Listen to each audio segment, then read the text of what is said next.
She didn't know that the man bleeding in her forest was the Alpha King.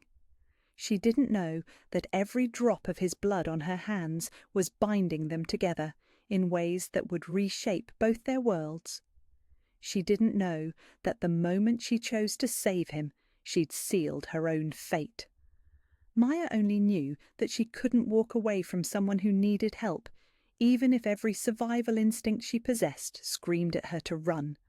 The storm had come from nowhere, the way summer storms always did in the mountains. One moment Maya had been gathering wild mint by the stream, humming softly to herself in the golden afternoon light.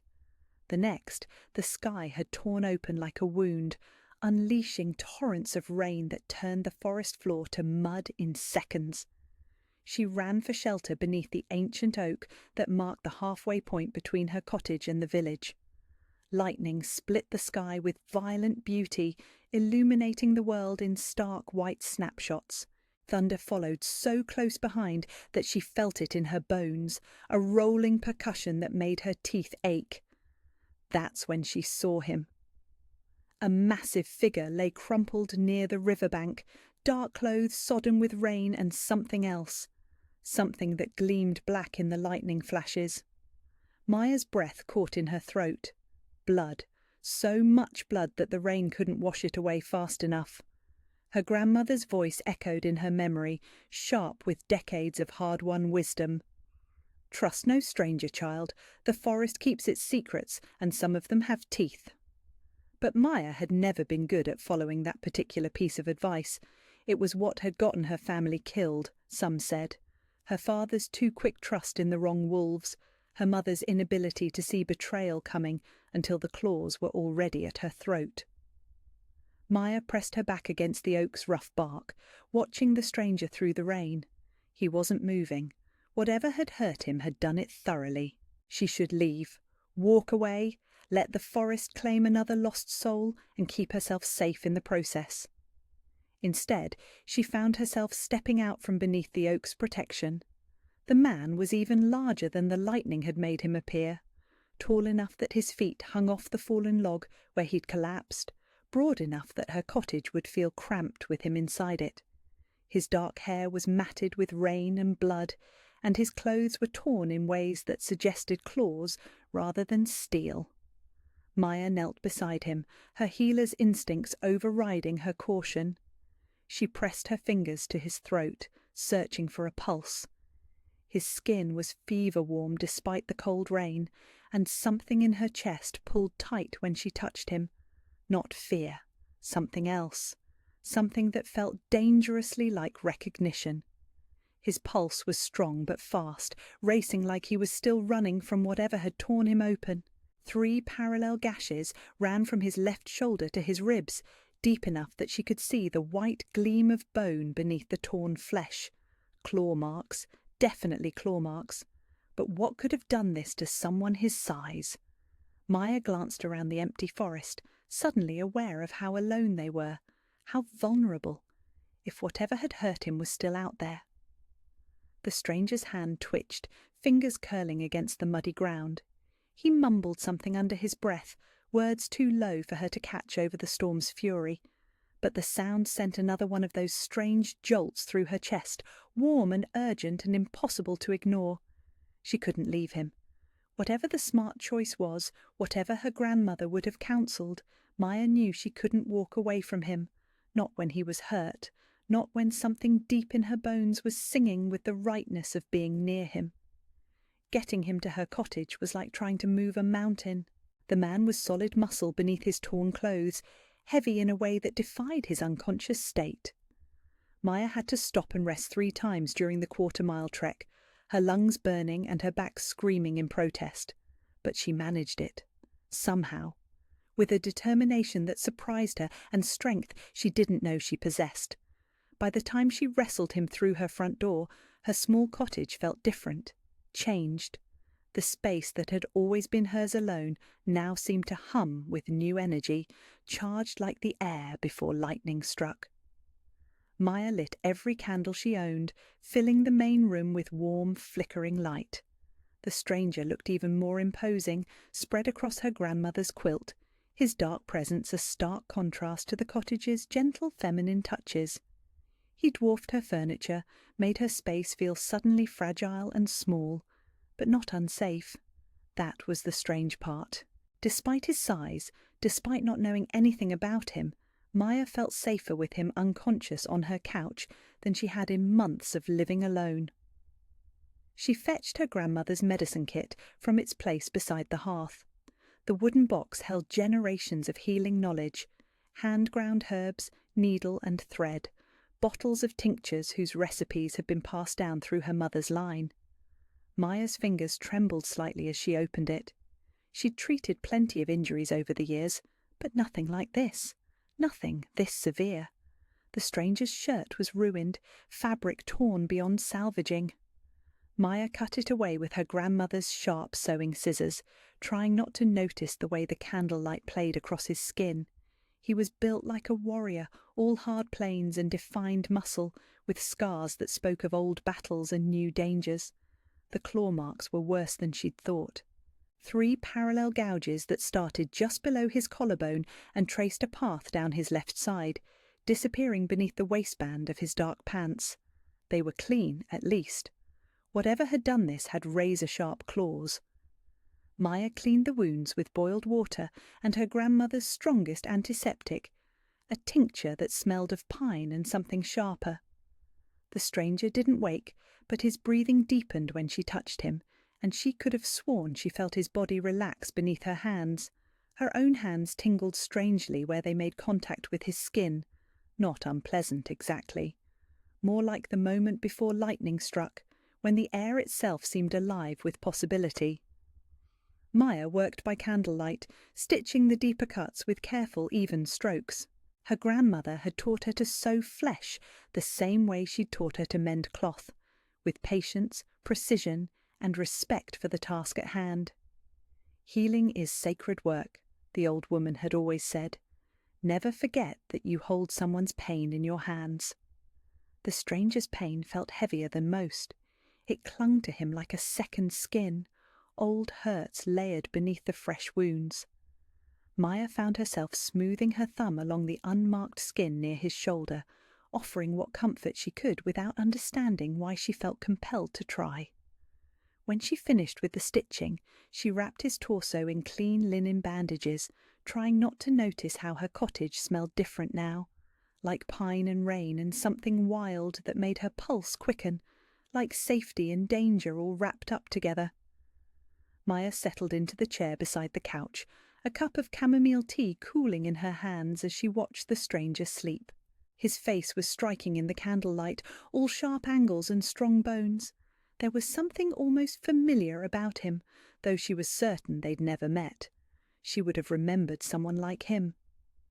Outside, the storm raged on, but inside her cottage felt like the eye of a hurricane. Calm and warm and strangely perfect, despite the blood-stained rags in her wash basin and the unconscious man taking up half her living space. Near dawn, when the rain had finally gentled to a whisper against the windows, the stranger stirred. His hand flexed against the quilt, fingers spreading wide before curling into a loose fist. He mumbled something again, the same low sound she'd heard by the river. It sounded like a name. Maya. But that was impossible. She'd never seen him before in her life.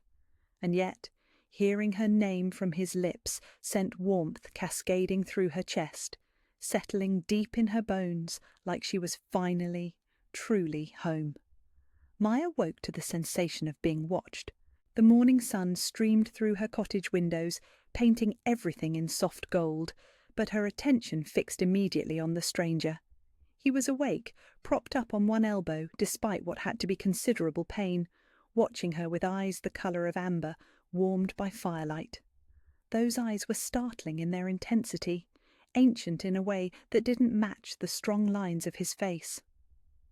Maya felt exposed under his gaze, as if he could see straight through to her soul, even though she was fully clothed and sitting in her own chair. "You're awake." The words came out breathier than she'd intended. She cleared her throat, straightening in her chair. "How do you feel?" Like I've been mauled by something with very large claws. His voice was warm, whiskey poured over gravel, rich and smooth despite the rough night he'd had. When he spoke, something in Maya's chest fluttered like a bird trying to escape. But alive, thanks to you. He tried to sit up fully, muscles bunching beneath the bandages, but Maya was on her feet before he could push himself upright. Don't. She pressed a gentle hand to his uninjured shoulder. You lost a lot of blood. You need to rest. The moment her palm made contact with his skin, electricity shot through her. Not painful, but shocking in its intensity, like touching a live wire that somehow felt safe. Maya jerked her hand back, but not before she saw his pupils dilate, not before she watched something like hunger flicker across his features. "I'm sorry," she said quickly. "I didn't mean to—" "Don't apologize." His voice had dropped lower, rougher around the edges. "What's your name?" "Maya." She wrapped her arms around herself, suddenly conscious of how little space there was between them in her small cottage. "Maya Blackthorn." Something shifted in his expression at her surname, but it was gone so quickly she might have imagined it. "I'm Kieran." He extended his right hand, the one not attached to his injured side. "Just Kieran. Just Kieran." Something about the way he said it felt incomplete, like he was editing out important parts. But Maya took his offered hand anyway, unable to resist the pull she felt toward him. The moment their palms touched, that strange electricity returned, stronger this time. It raced up her arm and settled in her chest like a second heartbeat. Kieran's fingers tightened around hers, his thumb brushing across her knuckles in a gesture so intimate it made her breath catch. Neither of them moved to break the contact. "Where are you from?" Maya asked, trying to ignore the way her pulse was racing. "I don't recognize you, and I know most of the families in this territory. I'm just passing through." Kieran's thumb continued its gentle sweep across her skin. "Travelling north, wrong place, wrong time." "What attacked you?" A shadow passed over his features. "Wolves, rogues, I think, desperate enough to attack anything that crossed their path." Maya frowned. Rogue wolves were dangerous, but they typically avoided lone travellers unless they were starving, and even starving rogues wouldn't usually take on someone Kieran's size unless they had a significant pack advantage. "How many?" she pressed. "Does it matter?" Kieran released her hand, and Maya immediately felt the loss of that warmth. "They're gone now." There it was again, that sense that he was holding something back. Maya had spent enough time around liars to recognize the careful way he chose his words, the way he deflected rather than answered directly. But she also recognized the pain that lingered beneath his careful control. Whatever had happened to him, whatever he wasn't telling her, the hurt was real enough. "You need food," she said, instead of pushing for answers. "When did you last eat?" Kieran's smile was rueful. "I honestly can't remember."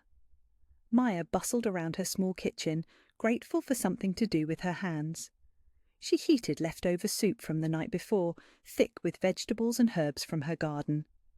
The familiar routine of caring for someone helped settle the strange energy that had been building inside her since the moment she touched him, but she remained acutely aware of his presence behind her, the way he filled her cottage just by existing in it, the way her space felt different now, charged with possibilities she didn't dare name.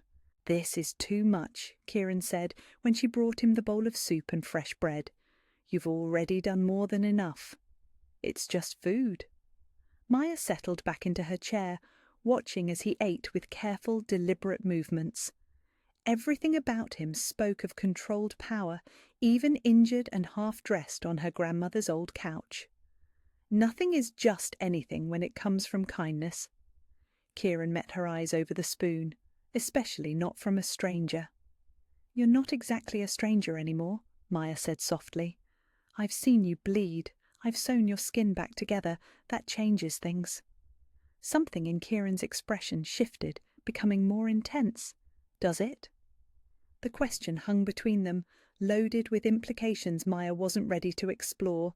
She looked away first, focusing on the morning light streaming through her windows. "You can't travel yet," she said, changing the subject. "Not with those wounds. They need at least a week to start healing properly." "I can't stay here a week." Kieran's voice was firm, but Maya caught the note of regret underneath. "I have responsibilities, people who depend on me." "What kind of responsibilities?" Maya asked, then held up a hand when his expression closed off. "Never mind, it's none of my business." But she found herself wanting it to be her business, wanting to know everything about this man who'd stumbled into her quiet life like a force of nature. The realization should have terrified her. Instead, it felt inevitable, like a river flowing toward the sea. Kieran finished his soup in contemplative silence, and Maya found herself cataloguing details about him that she had no business noticing. The way his fingers curved around the bowl, long and elegant despite their obvious strength. The way he moved even while sitting still, as if stillness itself was foreign to his nature. The way he kept glancing toward the windows, not quite relaxed despite his exhaustion. When he was done eating, Maya changed his bandages with hands that had grown steadier overnight. The wounds were already showing signs of healing, the edges beginning to knit together faster than should have been possible. "You heal quickly," she observed, smoothing fresh linen over the stitches. "Clean living," Kieran said dryly, but Maya caught the way his breath hitched when her fingers brushed the unmarked skin near his ribs. She was beginning to recognize the signs of their strange connection. The way her pulse quickened whenever they touched. The way the air between them seemed to thicken with unspoken tension. The way her cottage felt more like a home with him in it than it ever had when she was alone. It should have been frightening. Maya had spent years building a life that was safe, predictable, isolated from the pack politics and supernatural entanglements that had destroyed her family. This stranger represented everything she'd been trying to avoid. But when Kieran looked at her, she felt precious rather than fragile, protected rather than hunted, like she mattered in ways that had nothing to do with her bloodline or her past. "Tell me about yourself," Kieran said as she finished with the bandages. His voice had gentled, taking on an almost careful quality. "What do you do out here all alone?" "I'm an herbalist," Maya said, settling back into her chair. "I grow healing plants, make tinctures and salves. The village doctor sends people to me sometimes when conventional medicine isn't enough." "And your family?" The old pain stirred in Maya's chest, but it felt duller than usual. "Gone. It's just me now." Kieran's expression softened with understanding. "I'm sorry." "It was a long time ago." Maya wrapped her arms around herself. "What about you? Do you have family?" Something complicated passed across Kieran's features. "It's complicated." Another non-answer. Maya was beginning to understand that direct questions weren't going to get her anywhere with him. Whatever secrets he was keeping, he guarded them carefully. But she was patient.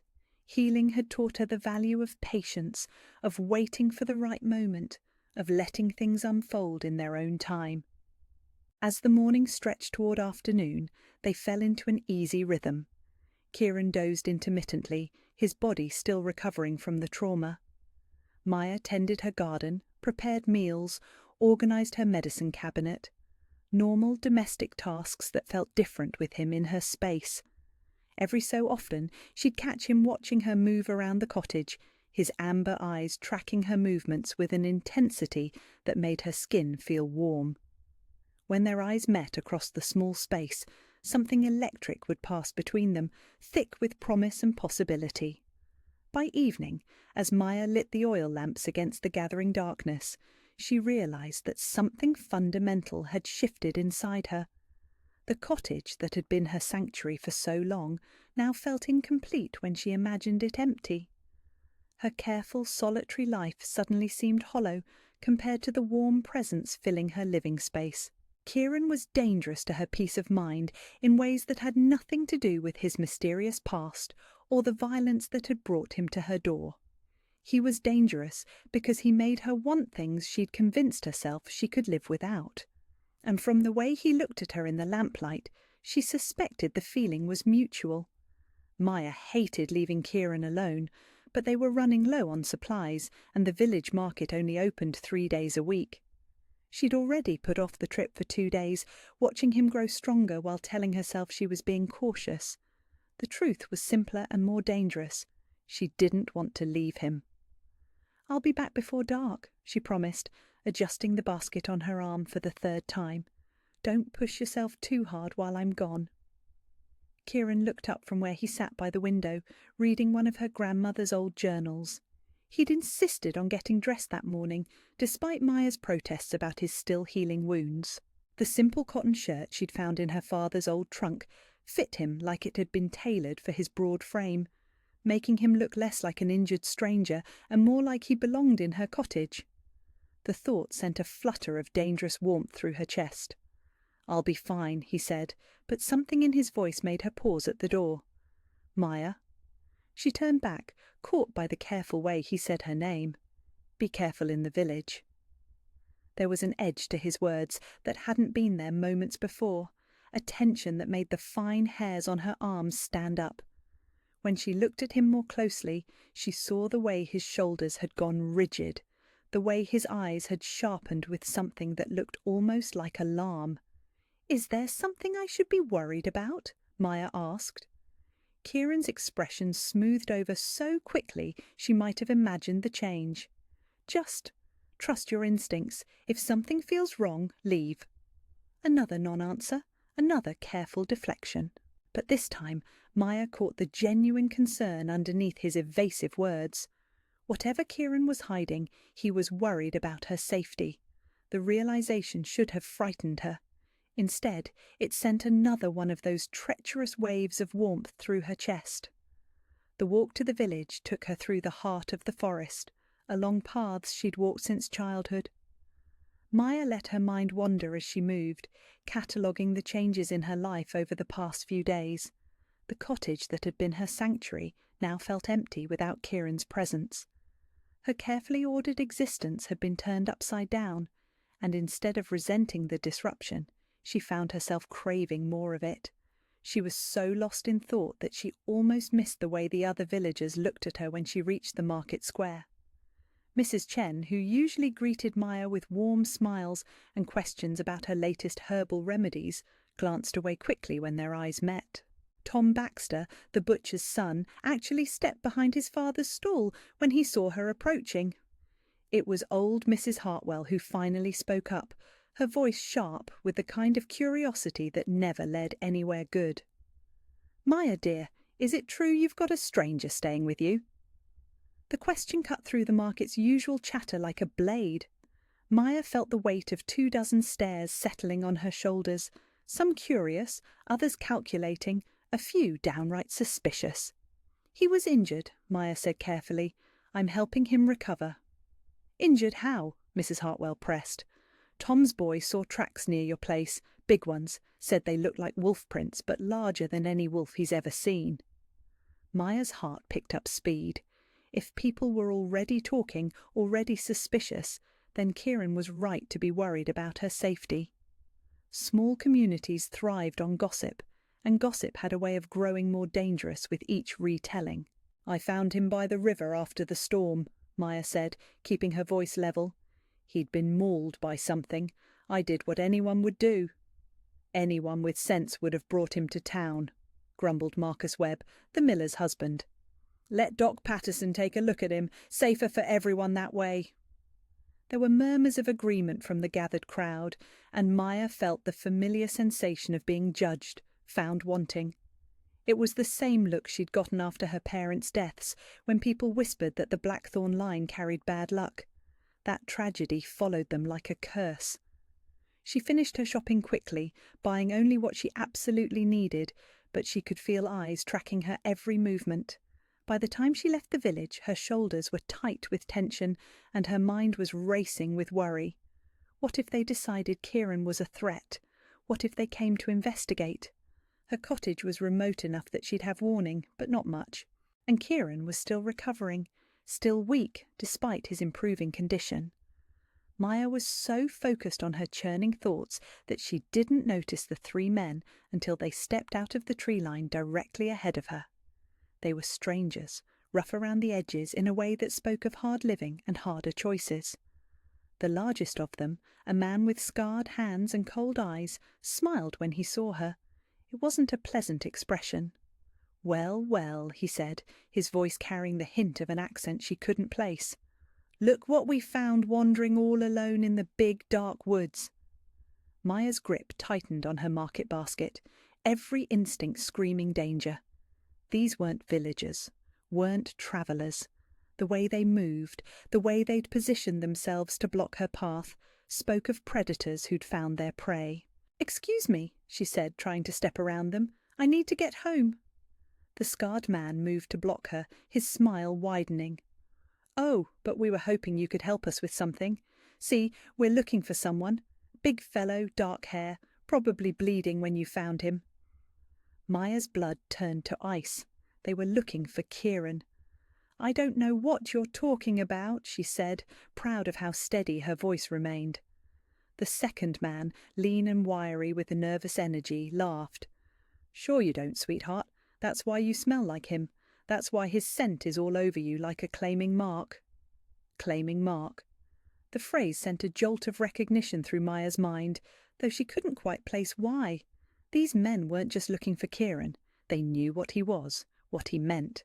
"He's not there anymore," Maya lied desperately. "He left yesterday, headed north toward the mountains." "Now that's interesting," the scarred man said, taking a step closer. "Because our tracking says otherwise, says he's still holed up in your little cottage, probably watching for us right about now." The third man, who'd been silent until now, tilted his head like he was listening to something Maya couldn't hear. "She's telling the truth about one thing, Garrett. He knows we're here." As if summoned by the man's words, a howl echoed through the forest, low, haunting, and unmistakably territorial. The sound raised goosebumps along Maya's arms and made something deep in her chest respond with an answering call she didn't understand. All three men went rigid at the sound, their casual menace replaced by sharp-edged caution. "Well, well," Garrett said softly, "looks like our lost king has found his voice again." King. The word hit Maya like a physical blow, stealing the breath from her lungs. These men thought Kieran was some kind of king, which meant, "Move!" the lean man snapped, suddenly urgent. "We need to go, now!" But they were already too late. Kieran emerged from the tree line like something out of a nightmare. Gone was the careful invalid who'd been recovering in her cottage. This version of him moved with fluid, predatory grace, every line of his body radiating lethal intent. His eyes, those warm amber eyes that had watched her with such gentle intensity, now blazed with cold fury. "Gentlemen," he said, and his voice carried an authority that made Maya's knees weak. "I believe you're lost." Garrett's hand moved towards something at his belt, but Kieran was faster. One moment he was 20 feet away, the next he was directly in front of the scarred man, one hand wrapped around his throat. "I wouldn't," Kieran said softly, and there was something in his voice that made Maya think of winter storms and sharp teeth. "You're outnumbered." 3 against 1, the lean man snarled, but his voice shook. Kieran's smile was all edges. "I wasn't talking about me." As if responding to some unheard signal, shapes began to materialize from the shadows between the trees. Wolves, huge, powerful creatures that moved with the same predatory grace as Kieran himself. Their eyes reflected the late afternoon light like liquid gold, and when they looked at Maya, she felt recognition rather than fear. They knew her. Somehow, impossibly, they knew her. "The Alpha King's mate," one of the strangers whispered, the words barely audible. "She's bonded to him." The words hit Maya like lightning, illuminating truths she'd been too afraid to acknowledge. The strange pull she felt toward Kieran, the electricity when they touched, the way her cottage felt like home with him in it. Mate. She was his mate, and he was the Alpha King. "Leave. Kieran said, his voice carrying absolute command. "Leave this territory and don't come back. Tell whoever sent you that they've made their choice." The three men backed away slowly, hands raised in surrender. But Garrett's eyes fixed on Maya with calculating interest before he disappeared into the trees. "This isn't over," his voice drifted back through the forest. "The council will hear about this, about her." When the strangers were gone, the wolves melted back into the shadows as silently as they'd appeared.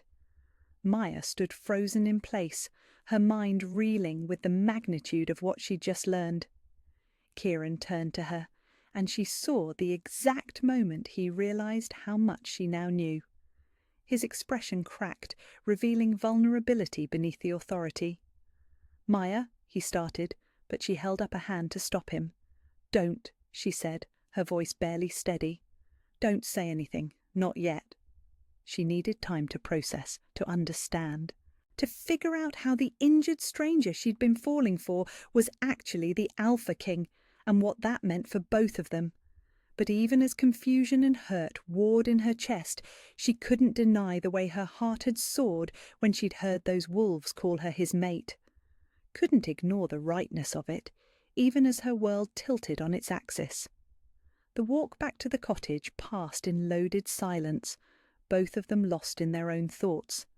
But when they reached her door, Maya made her choice. She turned to face him, this man who was so much more than he'd pretended to be, and saw the fear in his eyes, the terror that she would run, that she would reject everything they'd been building between them. "We need to talk," Maya said quietly, "about everything. No more lies, Kieran, no more half-truths." Relief flooded his features, so profound it made her chest ache. "No more lies," he agreed, and Maya heard the promise in his voice. Whatever came next, they would face it together. As equals, as mates, even if she still didn't fully understand what that meant. Maya woke the next morning to the smell of coffee and something that might have been pancakes. For a moment, wrapped in the warm cocoon of her grandmother's quilt, she let herself pretend this was normal. That waking up to breakfast prepared by strong, capable hands was something she could expect every day for the rest of her life. Then reality crashed back down around her, and she remembered exactly who was moving around her kitchen with such quiet competence. Kieran, the Alpha King, the man she'd been falling for without knowing the first thing about who he really was. She found him at her stove, spatula in hand, looking perfectly domestic despite the way he dwarfed her small kitchen.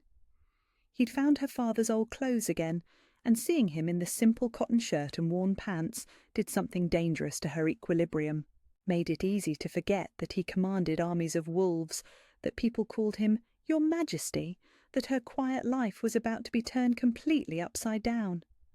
"Good morning," he said without turning around, as if he could sense her watching him. "I hope you don't mind. I thought you might be hungry." Maya wrapped her arms around herself, suddenly conscious of her sleep-mussed hair and the thin cotton nightgown that was all she'd worn to bed. She hadn't thought about modesty when it was just her and an injured stranger. Now, knowing what she knew, every interaction felt charged with new meaning. "We need to talk," she said, echoing her words from the night before. Kieran's shoulders tensed slightly, but he nodded. "We do. Let me finish this, and then I'll tell you everything." Everything. The word hung between them like a promise and a threat. Maya settled at her small kitchen table, watching as Kieran moved through her space with an ease that spoke of genuine domesticity rather than practiced charm. When he set a plate in front of her, the pancakes were perfectly golden, the coffee exactly the right strength. "You didn't have to do this," Maya said softly. "I wanted to." Kieran sat across from her, his long legs bumping against hers under the small table.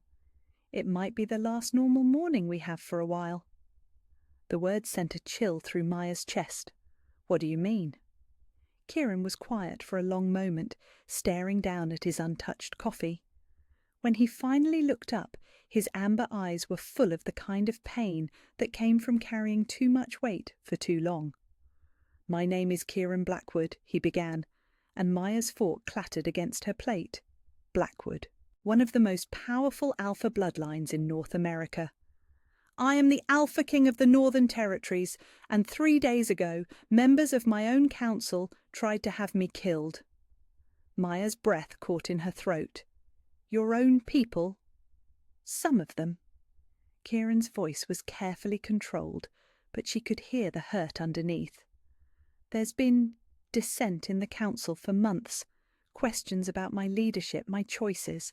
Some believe I've been too lenient with rogues, too willing to negotiate rather than simply destroy. And you disagree? I believe there's always another way.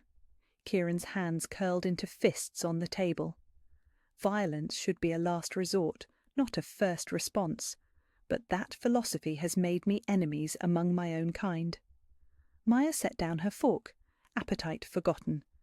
The men yesterday, bounty hunters, hired by someone who wants me dead. Kieran's expression hardened. They'll be back, and they won't be alone next time. The casual way he said it, like discussing the weather, made Maya's blood run cold. What does that mean for me? It means you're in danger.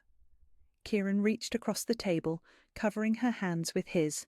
The familiar electricity sparked between them, but this time it carried undertones of desperation. I never should have let you help me, never should have stayed this long, but I... He trailed off, seeming to struggle with the words. But you what? Maya prompted. But I couldn't leave you.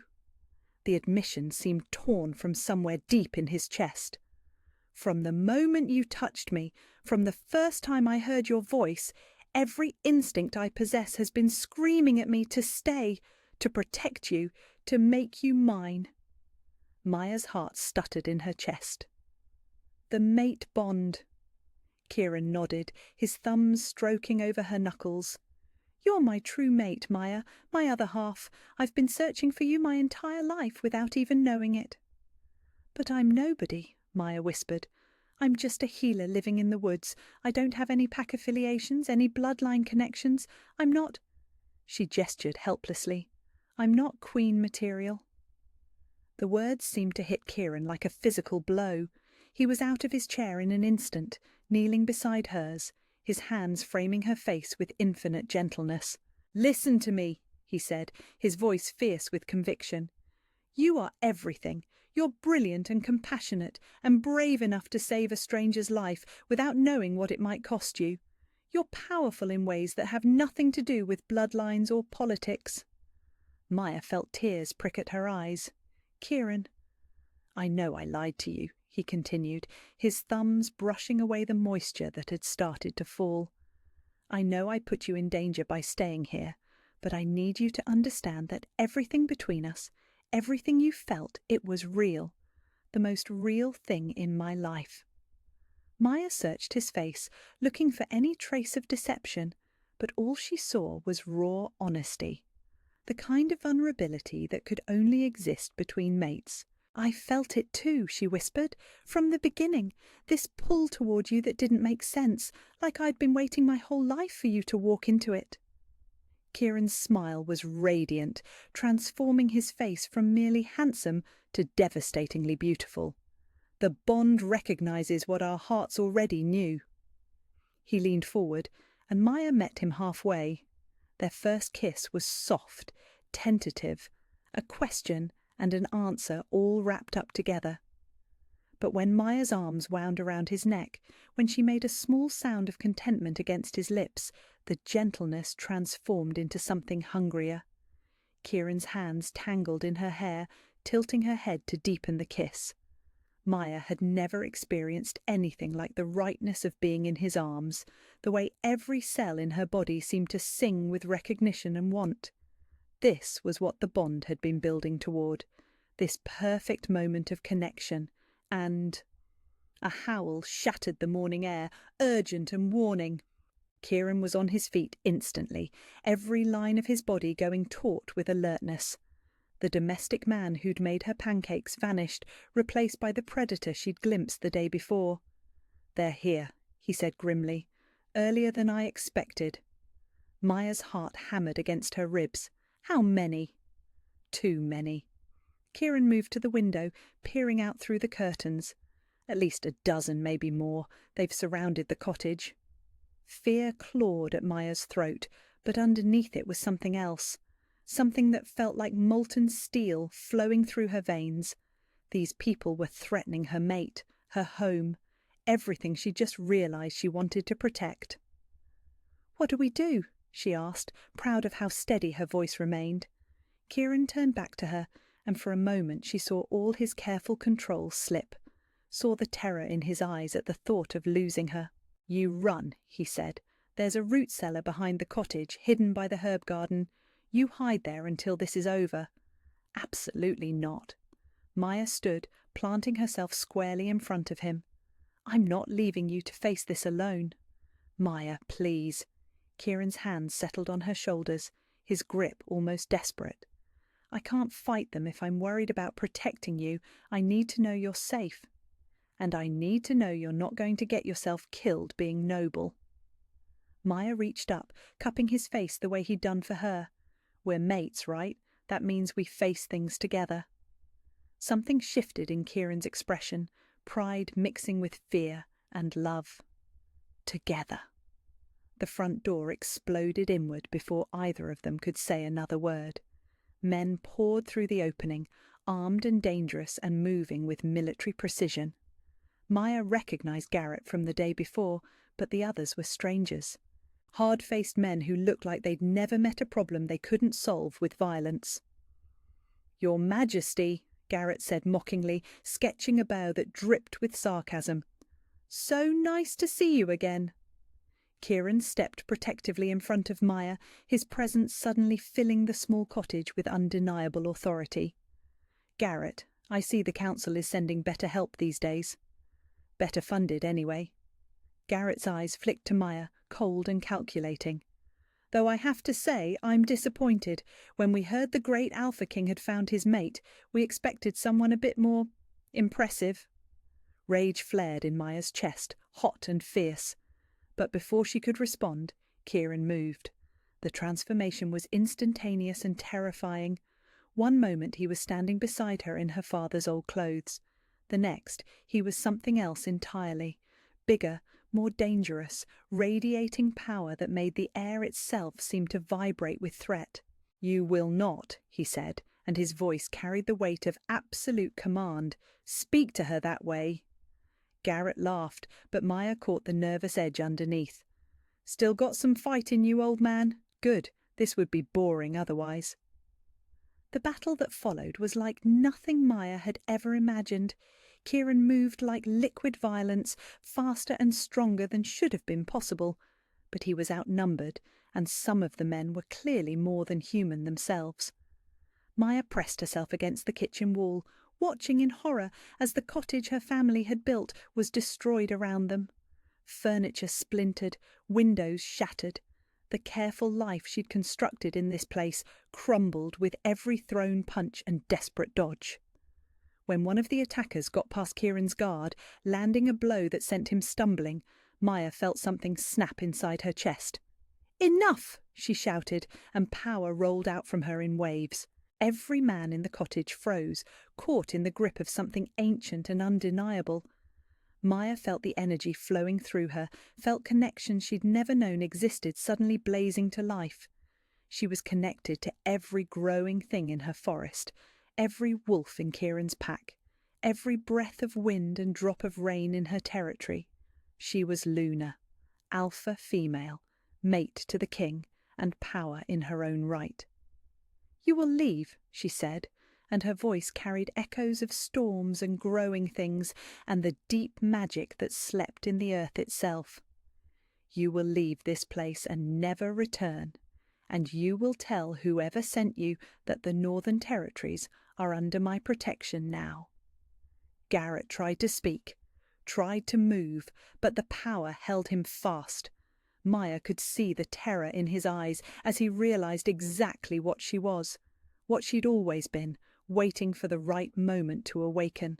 "Go," she said, and released them. The men fled like their lives depended on it. Maybe they did.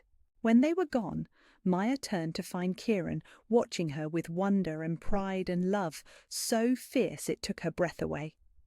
"My Luna," he said softly, and the words held reverence and recognition and promise. Maya smiled, feeling power settle around her like a mantle she'd been born to wear. "My Alpha," she replied, and stepped into his arms. They had a lot to figure out, a kingdom to protect, enemies to face, a life to build together. But in that moment, surrounded by the ruins of her old existence, Maya had never felt more ready for whatever came next. She was exactly where she belonged. The cottage felt different in the aftermath of Maya's power awakening. The air itself seemed charged with her newfound authority, and even the damaged furniture seemed to pulse with the rhythm of her heartbeat. Maya stood in the centre of what had been her kitchen, marvelling at the way everything responded to her presence now. The herbs in their hanging bundles turned toward her like flowers seeking sunlight. The very walls seemed to breathe in sync with her. "How long have you known?" she asked Kieran, who was methodically checking the windows for any signs that Garrett's men might return. "About what I am?" Kieran paused in his inspection, turning to face her with those amber eyes that now held no secrets. "I suspected from the moment I woke up and found you watching over me. Lunar power has a signature, a presence that calls to an Alpha's soul. But I wasn't certain until yesterday, when the wolves responded to you in the forest. They knew before I did." It wasn't a question. Maya could feel them now, a warm presence at the edges of her consciousness. Dozens of minds connected to hers through invisible threads of loyalty and protection. "Pack bonds recognize lunar authority instinctively," Kieran explained gently. "They were waiting for you to claim your power." Maya walked to the shattered remains of her front door, stepping carefully around the splinters of wood that had once kept her safe and separate from the world. Through the opening, she could see shapes moving in the forest, not threatening now, but watchful, protective. "They're still out there," she murmured. "My pack," Kieran confirmed, moving to stand behind her. His presence was warm against her back, solid and reassuring. "They've been guarding the territory since I arrived, staying hidden until they were needed." "And Garrett's people?" "Gone, for now." Kieran's voice carried grim satisfaction. "What you did in there, the power you channeled, it won't stay secret long. Word will reach the council within hours." Maya turned to face him, noting the tension that had crept into his shoulders despite their victory. "That's bad news." "It's complicated news." Kieran reached for her hands, linking their fingers together. The familiar electricity sparked between them, but it felt different now, stronger, more intentional. "They wanted me dead because they thought I was weak, too willing to compromise. But a mated Alpha King with a lunar of your power? That changes everything." "How?" Kieran was quiet for a moment, considering his words. "It means they can't simply eliminate me anymore. A bonded pair is exponentially more powerful than either individual alone. But it also means they'll come after you directly." Fear tried to claw its way up Maya's throat, but she pushed it down. She'd spent too many years being afraid, hiding from the world that had taken her family. Whatever came next, she would face it standing beside the man who'd become her anchor in the storm. "Let them come," she said, surprised by the steel in her own voice. "I'm not the same person who's been hiding in these woods for the past 5 years." Pride flared in Kieran's eyes, hot and bright. "No, you're not. You're Luna now, my equal in every way that matters." The word sent a thrill through Maya's chest. Equal, not protected, not sheltered, but equal. A partner in whatever battles lay ahead. A soft chuff from the forest drew their attention. One of the wolves had approached the cottage, a massive grey female with intelligent golden eyes. She sat at the edge of the clearing, clearly waiting for permission to approach. "That's Sarah," Kieran said softly. "My beta female. She's been wanting to meet you properly." Maya felt a flutter of nervousness.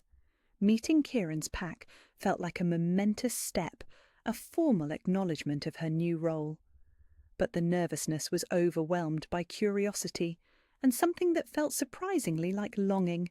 These wolves were her pack now too, her family. "May I?" Maya asked, gesturing toward the waiting wolf. Kieran's smile was answer enough.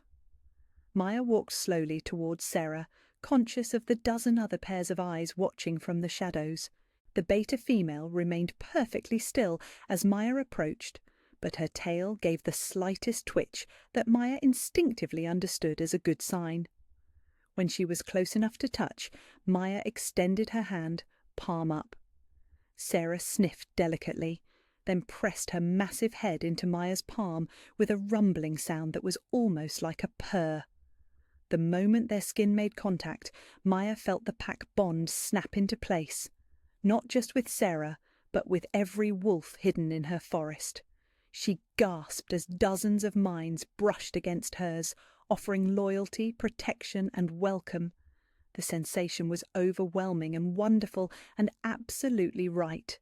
"Hello," Maya whispered to Sarah, scratching behind the wolf's ears. "It's nice to finally meet you properly." Sarah's response was a gentle nip at Maya's fingers and another of those rumbling sounds. Then she stepped back and shifted. The transformation was beautiful and fluid, nothing like the violent change Maya had expected from the stories she'd heard. One moment there was a wolf, the next a tall woman with silver-streaked hair and kind eyes. "Luna," Sarah said, her voice warm with genuine affection. "We've been waiting for you for a very long time." "I'm still learning," Maya admitted. "I don't really know what I'm supposed to do." "You're supposed to be exactly who you are," Sarah said firmly. "The pack doesn't need you to change, Maya. We need you to lead us as yourself." The words settled something anxious in Maya's chest. She'd been so worried about living up to expectations, about being worthy of the title, that she'd forgotten the most important part.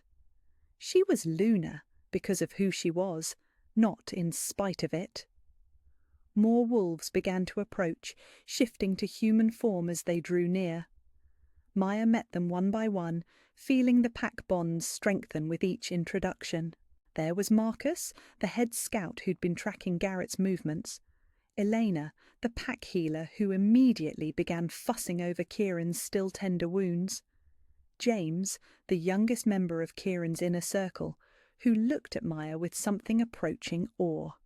With each new connection, Maya felt herself changing, not losing who she was, but expanding it, adding new layers of strength and purpose and belonging that she'd never known she was missing.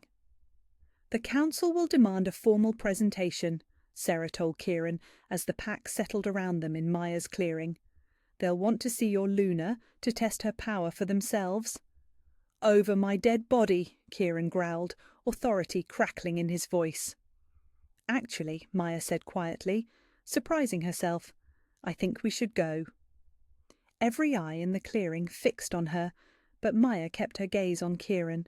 She could see the immediate rejection in his expression, the protective instinct that wanted to keep her far from anything that might hurt her. "Hear me out," she continued, before he could voice his objections. "They're going to keep coming after us until they're satisfied that we're not a threat to their power.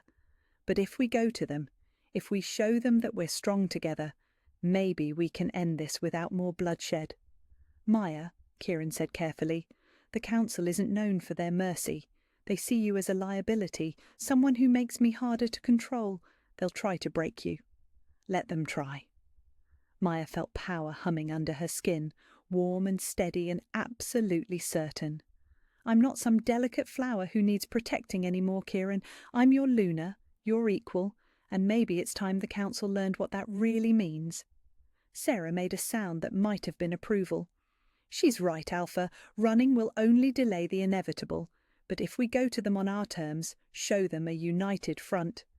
"We control the narrative," Marcus finished, understanding lighting his scarred features. "Smart." Kieran was quiet for a long moment, his eyes searching Maya's face for any sign of doubt or fear. She let him look, let him see the certainty that had taken root in her chest. She wasn't the same woman who'd hidden in the forest anymore. She was Luna, and she was ready to claim that power fully. Together, Kieran said finally, echoing her words from earlier. Together, Maya agreed. As if summoned by their decision, a new howl echoed through the forest. This one was different from the pack's calls, carrying an edge of challenge and threat that made every wolf in the clearing tense. "Council enforcers," Sarah said grimly. "They're closer than we thought." "How many?" Kieran was already moving, his casual demeanour shifting into the focused intensity of a warrior preparing for battle. "At least 20, Marcus reported, his head tilted as he listened to signals only the pack could hear. They're surrounding the forest, cutting off escape routes." Maya felt a spike of fear, but underneath it was something stronger. Determination. These people had destroyed her cottage, threatened her mate, and now they thought they could intimidate her pack.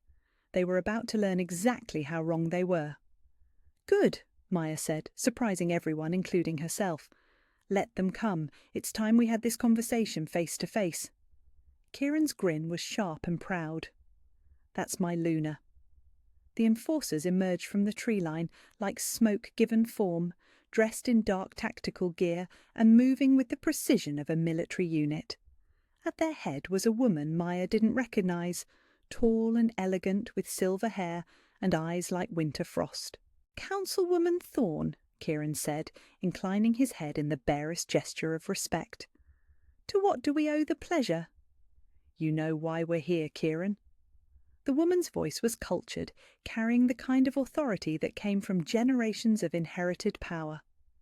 "The council requires your immediate presence, both of you." "And if we refuse?" Maya asked, stepping up beside Kieran. Councilwoman Thorne's gaze fixed on her with calculating interest. "Then we take you by force, though I suspect that would be unpleasant for all involved." Maya felt the pack's tension ratchet higher, dozens of predators preparing for a fight that would paint her forest red. But she also felt something else, an opportunity. "We'll come," she said, ignoring Kieran's sharp look of surprise, "but not as prisoners, as equals." "You are hardly in a position to make demands," Thorne said coolly. Maya smiled and let just a fraction of her power leak out. The ground beneath their feet trembled slightly, and every plant in the clearing turned toward her like she was the sun itself. "Aren't I?" Maya asked softly. For the first time, uncertainty flickered across Thorne's face. "We'll come," Maya repeated, "but we come as the Alpha King and his Luna, with our pack, and with the respect due our station." Thorne was quiet for a long moment, clearly weighing her options. Finally, she nodded. "The council will see you at dawn," she said. "All of you." As the enforcers melted back into the forest, Maya felt Kieran's hand find hers. "Ready for this?" he asked quietly. Maya looked around at her destroyed cottage, at the pack that now looked to her for guidance, at the man who'd become her everything in just a few short days. "Ready," she said, and meant it. Whatever the council had planned for them, they would face it together, as mates, as equals, as the true rulers of the Northern Territories. Dawn came too soon, and not soon enough. Maya stood at the edge of what had once been her quiet sanctuary, watching as her pack prepared for the journey to the council grounds. The cottage behind her was a ruin of splintered wood and shattered glass, but somehow it didn't feel like loss anymore. It felt like transformation, like a butterfly's discarded chrysalis, no longer needed now that she'd discovered what she was meant to become. Kieran approached from where he'd been conferring with his lieutenants, and Maya's heart did that familiar flutter it had been doing since she'd first laid eyes on him. Even now, knowing everything about who he was and what they faced together, the sight of him still took her breath away. "Ready?" he asked, though his amber eyes searched her face for any sign of doubt or fear. Maya reached for his hand, fingers intertwining naturally. The mate bond hummed between them, strong and sure, a golden thread that connected their souls across whatever distance might separate them. "I've been ready my whole life," she said, and realized it was true. "I just didn't know what I was getting ready for." The council grounds were ancient, carved from a natural amphitheatre in the mountains where the Northern Territory's first alphas had gathered centuries ago. Stone seats rose in concentric circles around a flat expanse of granite, and the air itself seemed to vibrate with the weight of history and power. Maya felt the significance of the place the moment she set foot on the sacred ground. This was where laws were made, where justice was dispensed, where the fate of entire territories was decided, and today it would decide hers. The council members were already seated, 12 figures in formal robes that spoke of old traditions and older power. Maya recognised Councilwoman Thorne among them, along with several others whose faces she'd seen in Kieran's memories through their bond. Ancient bloodlines, most of them, wolves who traced their authority back to the founding packs. "Kieran Blackwood," the centre figure intoned, his voice carrying easily across the amphitheatre. "You stand accused of abandoning your duties, consorting with rogues, and endangering the stability of the Northern Territories. How do you answer?" "I answer that the accusations are politically motivated and factually inaccurate," Kieran replied, his voice ringing with absolute authority. "And I stand before you not as a supplicant, but as your rightful Alpha King, bonded to my true mate and stronger than I have ever been." Murmurs rippled through the assembled council members, some disapproving, others intrigued. Maya felt their attention focus on her like the weight of the sun, assessing, measuring, judging. "You claim this woman as Luna," Thorne said, rising from her seat. "But she has no bloodline, no pack affiliation, no training in leadership. What evidence can you provide that she is worthy of such a position?" Maya felt Kieran tense beside her, his protective instincts flaring, but she squeezed his hand gently. This was her moment, her test, and she would meet it on her own terms. "You want evidence?" Maya asked, stepping forward. "Very well."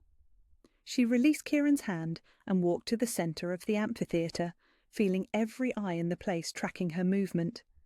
The granite beneath her feet was warm, as if it recognised her presence, and Maya realised that the sacred ground itself was responding to her power. "I am Maya Blackthorne," she said, her voice carrying clearly in the mountain air. "Daughter of Elena Blackthorne, granddaughter of Sage Blackthorne, great-granddaughter of the last Luna to rule these territories before the old ways were abandoned." The revelation sent shocked whispers through the council. Maya hadn't known about her heritage until the mate bond had awakened memories buried deep in her bloodline, but she knew it now with absolute certainty. "The Blackthorne line was thought extinct," one of the council members said, leaning forward with sudden interest. "Hidden," Maya corrected. "My family went into exile after the last Luna was betrayed and murdered by ambitious councillors who thought the territories would be easier to control without female leadership. But Luna power doesn't die. It sleeps, waiting for the right moment to return." She let her power rise, not aggressively, but like the slow building of dawn. The ground beneath her feet began to glow with soft golden light that spread outward in ripples. Every plant within a mile radius turned toward the amphitheatre, and Maya felt the consciousness of every living thing in the territory brush against her awareness. "This is what you've been missing," she said, her voice carrying power that made the ancient stones hum in harmony. "This is what you've been trying to replace with politics and fear and control. But you can't replace the bond between Alpha and Luna. You can't legislate away the natural order, and you can't continue to lead these people without understanding what true partnership looks like." One of the older council members, a man with silver hair and scars across his cheek, stood slowly. "The old laws speak of trials," he said carefully.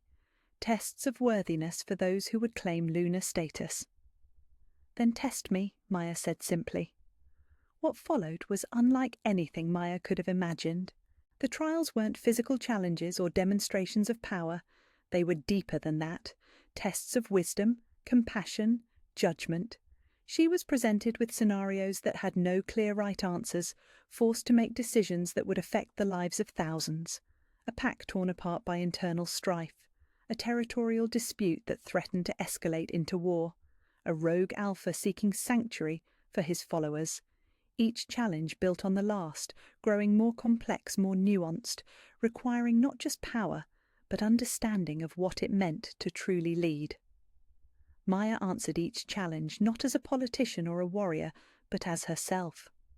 A healer who understood that sometimes the deepest wounds were the ones you couldn't see.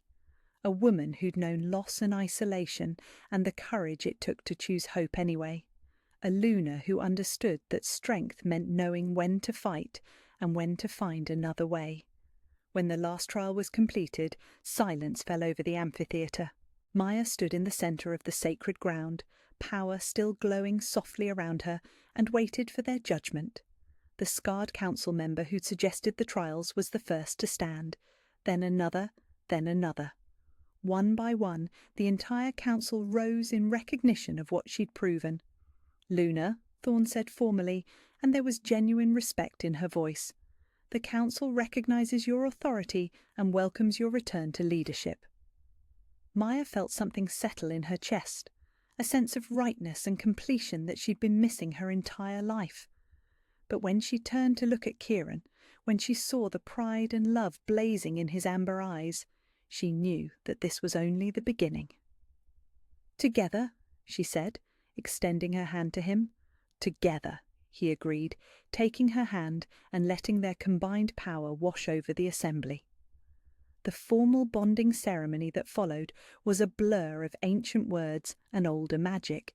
Maya felt the mate bond deepen and strengthen, felt the connection between them become something unbreakable. When Kieran marked her as his Luna, when she marked him as her Alpha, the very mountain seemed to sing with approval. Later, much later, they stood together on a balcony in the council's formal residence, looking out over the territories that were now theirs to protect. "No regrets?" Kieran asked softly, his arms wrapped around her from behind. Maya leaned back against his chest, feeling utterly safe and utterly complete. "Only one." She felt him tense slightly. "What's that?" "I wish my grandmother could have seen this," Maya said. Could have known that the Blackthorn line didn't end with her exile, that her granddaughter came home. Kieran's arms tightened around her. "She knew," he said with quiet certainty. "She knew when she taught you to heal, when she gave you the strength to save a stranger's life, when she prepared you to become exactly who you were meant to be. She knew." Maya felt tears prick her eyes, but they were good tears. Tears of completion and belonging, and a future that stretched ahead of them bright with possibility. "What happens now?" she asked. "Now we go home," Kieran said. "We rebuild your cottage, we lead our people. We figure out how to balance council meetings with quiet mornings and stolen kisses and everything we want our life together to be." "Home," Maya repeated, testing the word. It had meant the cottage for so long, that small space where she'd hidden from the world. But now it meant something bigger. It meant wherever they were together. It meant the territories they'd sworn to protect. It meant the pack that looked to them for guidance. It meant the man whose heart beat in rhythm with hers. "I love you," she said, the words carrying all the weight of the mate bond and the simple human truth of her feelings. "I love you too," Kieran replied. "My Luna, my mate, my everything." As the sun set over the mountains, painting the sky in shades of gold and crimson, Maya felt the future unfold before them like a map of uncharted territory. There would be challenges ahead, decisions to make, people to protect. There would be joy and sorrow and everything in between, but they would face it all together, as equals, as partners, as Alpha and Luna, chosen by fate and bound by love. And in her heart, Maya knew that this was only the beginning of their story.